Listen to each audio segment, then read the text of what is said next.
Welcome to my channel. This is Living Holy, and I am yours truly, Vanetta Kalu.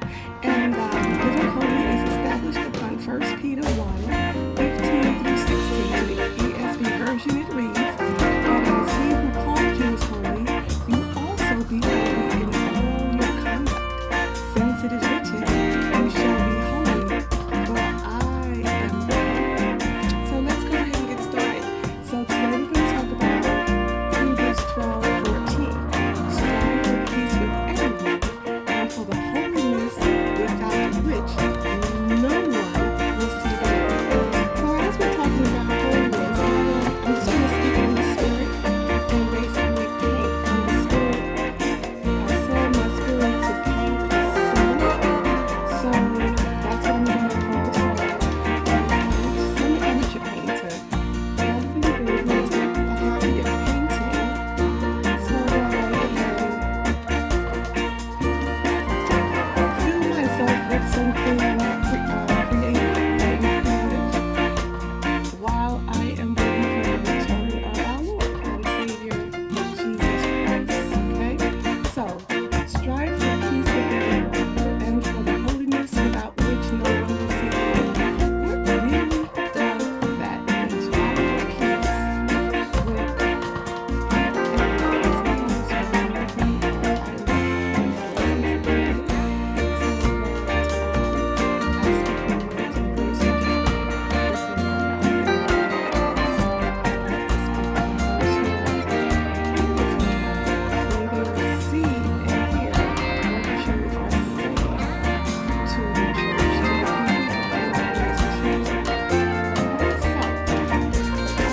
strive for peace with everyone.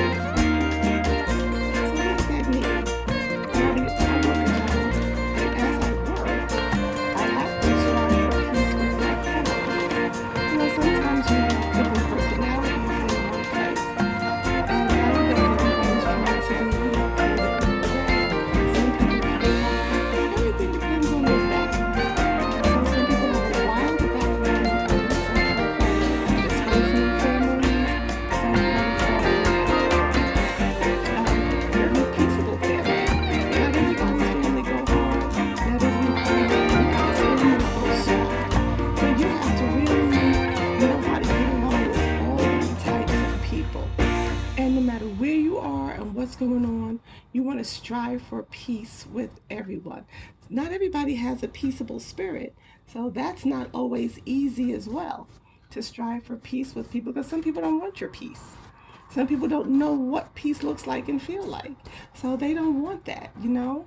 They don't understand peace. They don't understand, good morning, how are you? Huh?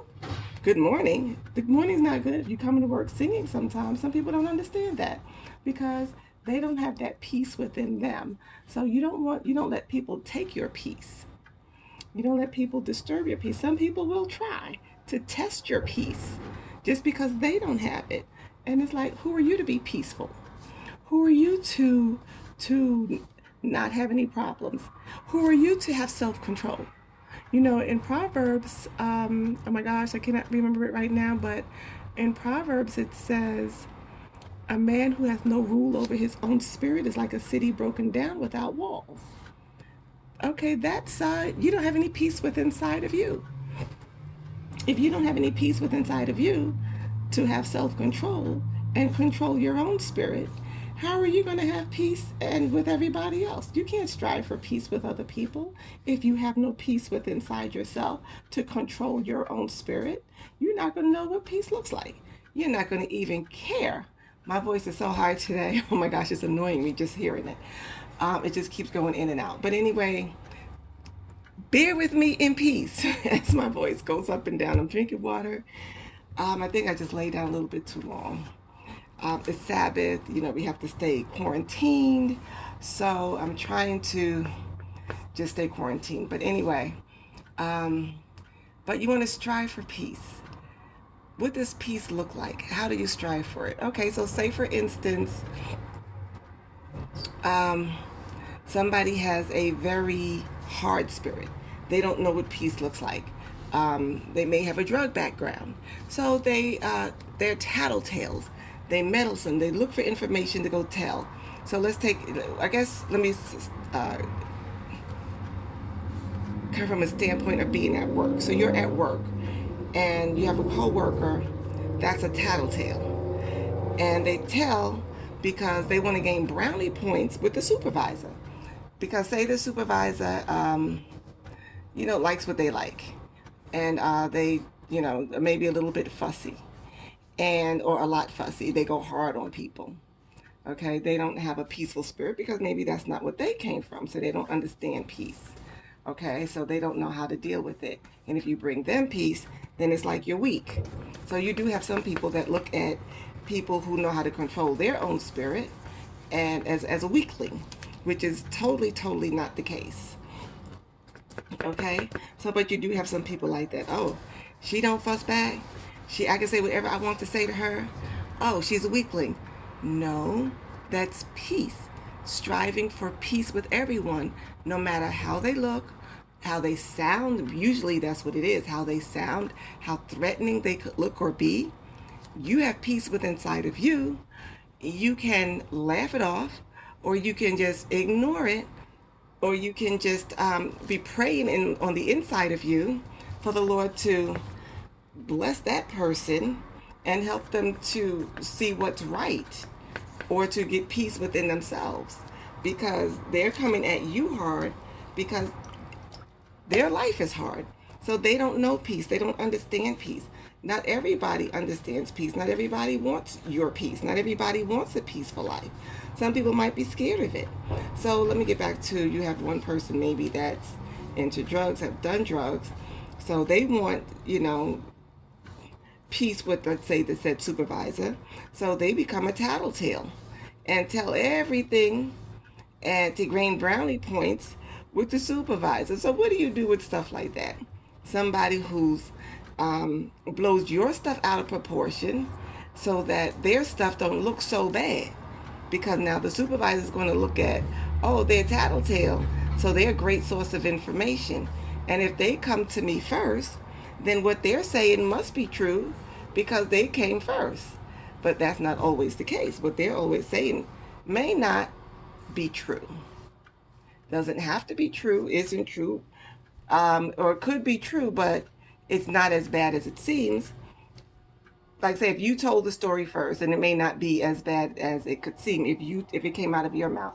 But once it comes out of somebody else's mouth, then they're going to put the stank on it so that you're looked at as bad, and so that takes the heat off them, and they get a one up over you and to get brownie points with the supervisor.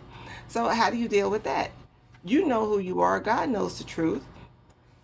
So basically, you're still just striving to be peaceful, striving to maintain the peace at all costs. It may hurt. You may not like it all the time, but at the end of the day, you're the one getting sleep. You're not the one who have to go home and drink alcohol to get peace.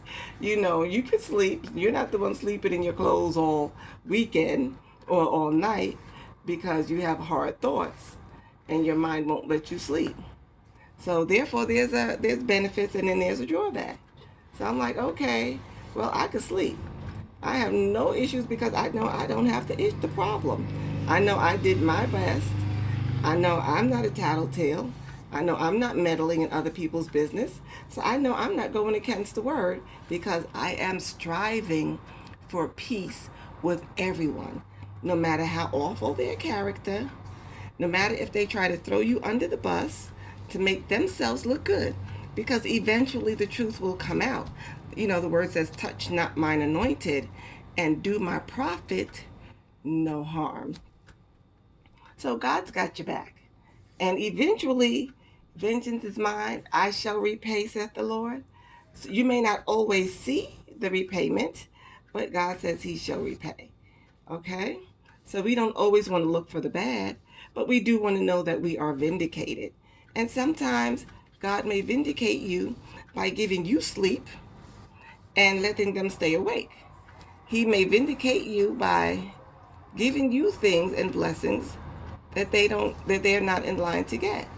And maybe the way they're acting could also be just a test for you to see, okay, how is she going to take this? Is she going to, can I trust her? Can I trust my daughter? Can I trust my son? You know, you don't always have to react. You don't always have to react to people's nonsense. Because sometimes people just want to rise out of you just to make light of you and say, oh, you're not all that anyway.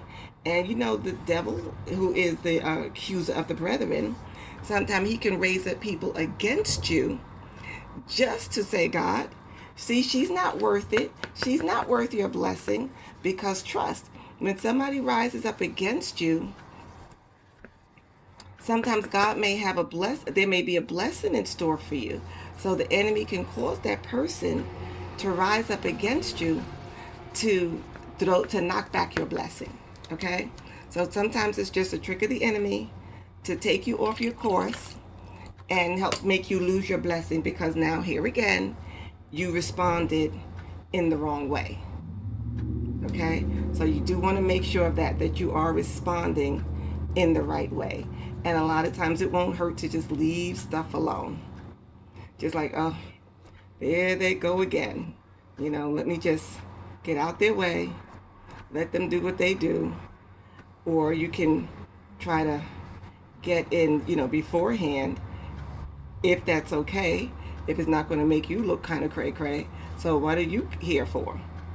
And then you go to tell, and then people now know that, okay, so she's going to tell on herself. So that means, and then whoever gets to the supervisor first, that's who the supervisor believes. So sometimes you have to get there first, or just leave it alone, or tell your truth at a later date, or wait for the truth to come out, or just take it to the Lord, because sometimes the truth will come out and everybody will be left there, oh, really, with egg on their face. And then you'll get to see who your players are. Oh, look how they acted when the truth came out. So, you know, because what I notice is that a lot of times people cannot handle the stuff they do. When it's done back to them, they cannot handle it. But, you know, God says, vengeance is mine, I shall repay. So many times, you know, the Lord will repay. And a lot of people cannot take in what they dish out. I see it time and time again. And many people cannot handle their own stuff. They'll say anything against you. They'll joke on you, joan on you, and you give that person back the same joke. They cannot take it. So, you know, you can always test the waters, but with peace in your heart, with peace in mind, because you want to strive for peace. So you want your actions and whatever you do to be born out of creating peace. You don't want to stir up strife. Oh my gosh, God hates strife. So we're going to talk about that in later text. But God so hates strife. So you just want to strive for peace with everyone, because you do want that holiness. Now, holiness not really, you want to dress holy and all that. We'll look at that at some point as well. But holiness more so is your actions, what you do, what's coming out of your mouth. That's what defiles a man, actually. So you want to just pay attention to what's coming out of your lips. Okay?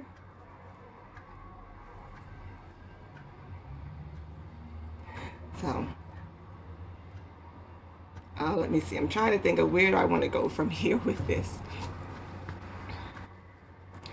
So Leviticus 11:45 says, also in the ESV version, "For I am the Lord who brought you up out of the land of Egypt to be your God. You shall therefore be holy, for I am holy." And Psalms 24:1-10 says, which is a Psalm of David, also in the ESV version, "The earth is the Lord's and the fullness thereof, the world and those who dwell therein. For he has founded it upon the seas and established it upon the rivers. Who shall ascend the hill of the Lord? Who shall stand in his holy place? He who has clean hands and a pure heart, who does not lift up his soul to what is false and does not swear deceitfully. He will receive blessing from the Lord and righteousness from the God of his salvation." Now let's look at that for a minute. Who shall stand in his holy place? He who has clean hands and a pure heart. You know, often I hear Judge Judy say, you can't come to court with dirty hands. You got to have clean hands. So sometimes she'll kick out a case if the person doesn't have clean hands. And I'm like, oh, okay. So God requires that as well. Not only does the court, you need clean hands to go to court, you also need clean hands to go before the Lord. Okay? So what does clean hands mean? Like say somebody stole from you or borrowed money from you, and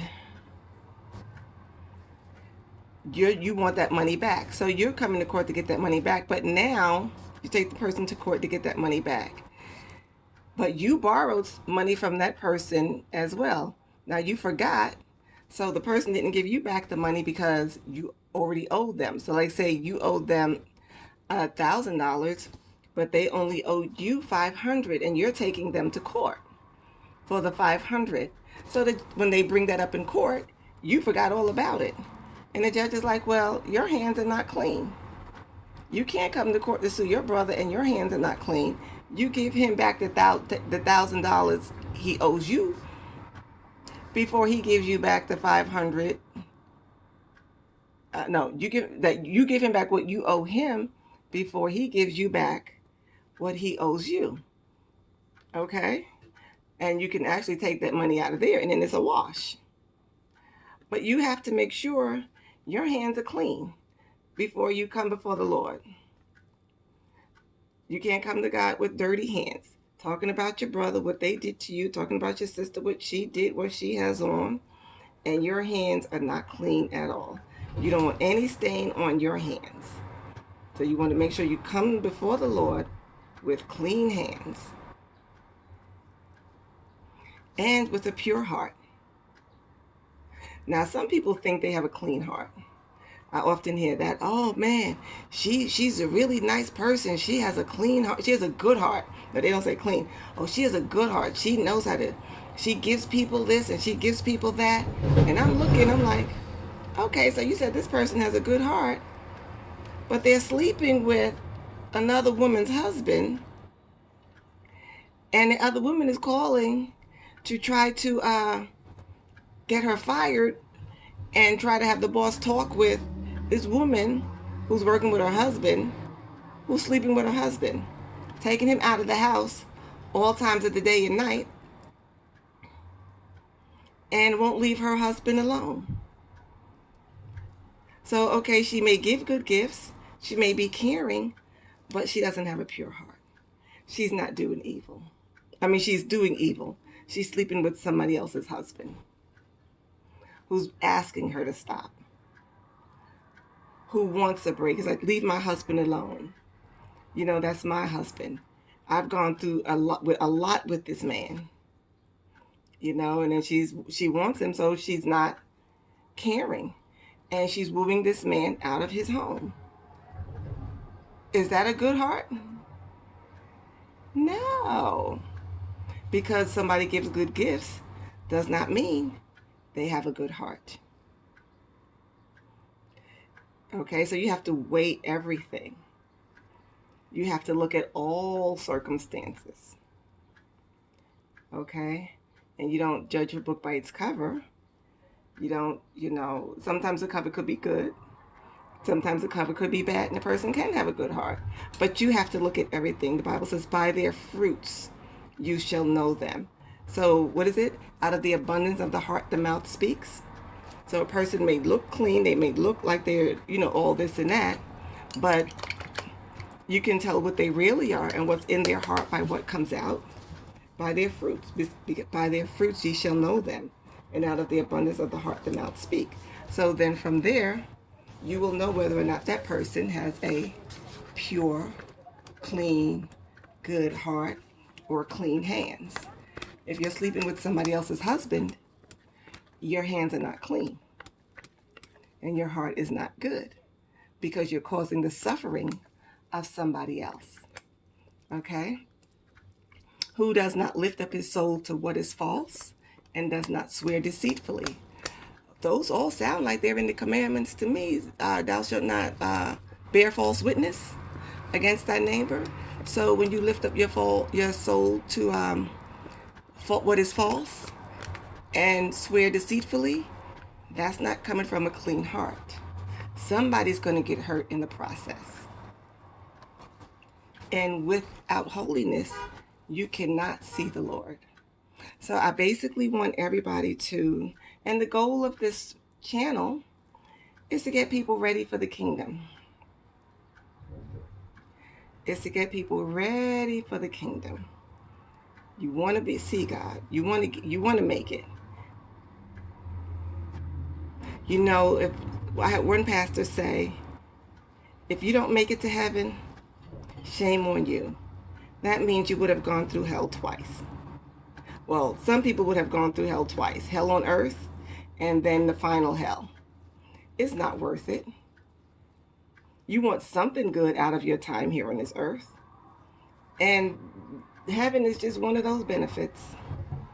Is one of those good benefits. And then it saves you a lot of mystery. Living good, it takes a lot to be bad, to do bad. You're always thinking, okay, you have to cover your tracks. You have to cover your butt. That's hard. That's hard living. To have to always cover yourself. To cover yourself all the time. Okay, did I say that? What did I say last time? Okay, I don't want to look stupid. I want to make sure, okay. Oh, man, God, my God. I told this person this. I told that person that. I hope they never meet. Okay, so I can't bring these friends together because if I do, one person may say this, one person may say that. Oh, then I'm going to look like a fool. That is just way too much to have to think about when you want to go around people. That's just way too much. So I know this looks a mess. So I'm trying my best. This is a little fireball in the center. Okay, a little fireball. Now let me just mix it up in here. Just trying to paint and just talk at the same time. See what's going on. And just bring it. Just want to bring it to you. Talking about holiness. And so if you have any comments, if you have any questions, leave it in the comments section and I will try to respond. And if you want to hear me talk about something, leave your question or your comment and I'll address it. Because it's trying to teach you and we're all trying to learn. We're all in this together. Okay, we are all in this together. Because we all have to be holy. And we have to teach each other how to be holy. What is it like to live holy? Holiness. It's not easy, but it looks different from the world. And I know people don't want to be out there by themselves in different things. So, because it's easier to have somebody with you. Okay, I'm not the only one living holy. You know, people don't want to be by themselves. They want to be in a group. And we're not meant to be alone. God said, forsake not the assembling of yourselves together, but you want to assemble with like-minded people. That's easier, okay? To be assembled with like-minded individuals. So,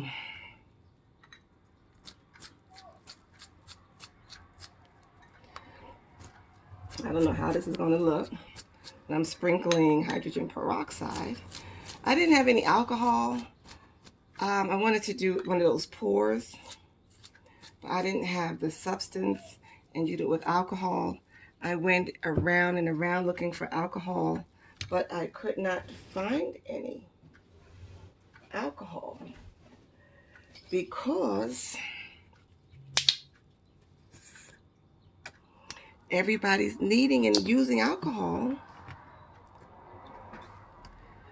for their, for sanitation purposes.